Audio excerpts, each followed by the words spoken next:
Justice specially मैं एक reference बताना चाहता हूँ। जब चेयरमैन ज़िला काउंसिल था मैं, और हमें 2019 में इमरान खान साहब और पीटीआई की गवर्नमेंट ने गैर कानूनी तौर पे घर भेजा, और हमने फिर हाई कोर्ट में रिट की, फुल बेंच बना, किसी ने नहीं सुनी। जस्टिस काजी फाइज ईसा सुप्रीम कोर्ट में थे, और उन्होंने लेटर लिखा चीफ जस्टिस को कि लोकल गवर्नमेंट्स पंजाब में डिसॉल्व हैं, और आज 2 साल का अरसा हो गया उनका केस नहीं सुना जा रहा, और उस लेटर पे हमारा केस सुना गया और हमें रीइंस्टेट किया गया। और मैं समझता हूँ कि justice Qazi Faez Isa deserves a lot of praise and a lot of efforts that he made to uphold law, to uphold judiciary,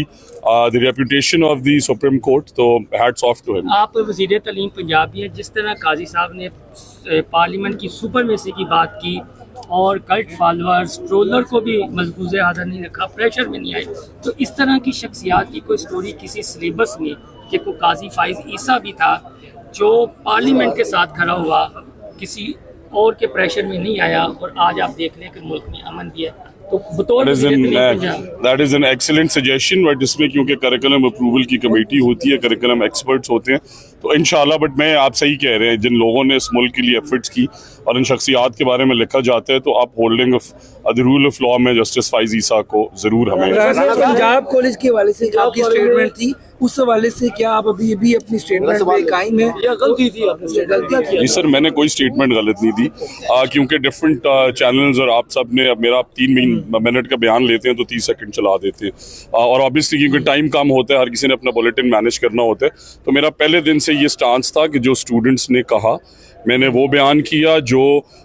college का पॉइंट ऑफ व्यू था वो बयान किया, और आपने देखा कि थॉरो इन्वेस्टिगेशन हुई, और उसके बाद जो फाइंडिंग्स थी वो 101 इम्प्लीमेंट कर दी गई हैं। और ये मैं दोबारा से रिट्रीट कर रहा हूँ, बिकॉज ऑब्वियसली जब आप वहाँ पे जाएं तो जो स्टूडेंट्स की स्टेटमेंट है,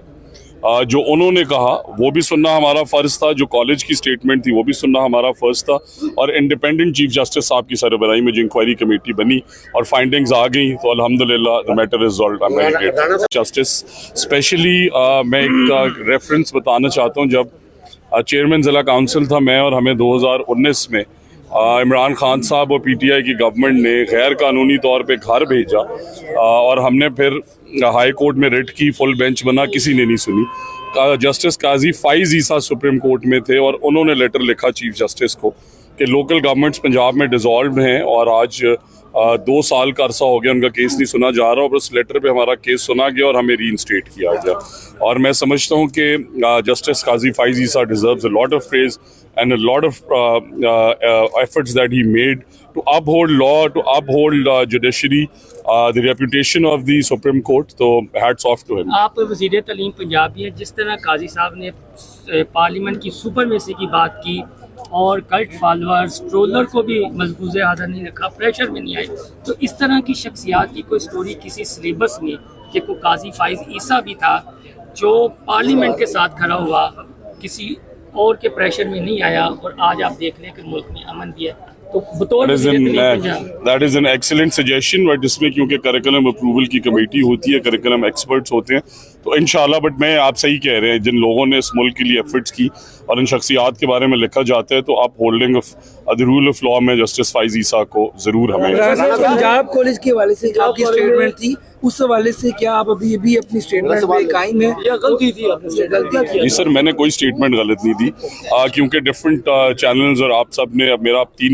मिनट का बयान लेते हैं तो 30 सेकंड चला देते हैं, और ऑब्वियसली क्योंकि टाइम कम होता है, हर किसी ने अपना बुलेटिन मैनेज करना होता है, तो मेरा पहले दिन से ये स्टांस था कि जो स्टूडेंट्स ने कहा मैंने वो बयान किया, जो कॉलेज का पॉइंट ऑफ व्यू था वो बयान किया, और आपने देखा कि थॉरो इन्वेस्टिगेशन हुई, और उसके बाद जो फाइंडिंग्स थी वो 101 इम्प्लीमेंट कर दी गई हैं। और ये मैं दोबारा से रिट्रीट कर रहा हूँ, बिकॉज ऑब्वियसली जब आप वहाँ पे जाएं तो जो स्टूडेंट्स की स्टेटमेंट है, जो उन्होंने कहा वो भी सुनना हमारा फ़र्ज़ था, जो कॉलेज की स्टेटमेंट थी वो भी सुनना हमारा फ़र्ज़ था, और इंडिपेंडेंट चीफ जस्टिस साहब की सरबराही में जो इंक्वायरी कमेटी बनी और फाइंडिंग्स आ गई, तो अल्हम्दुलिल्लाह the matter is solved. I am very grateful.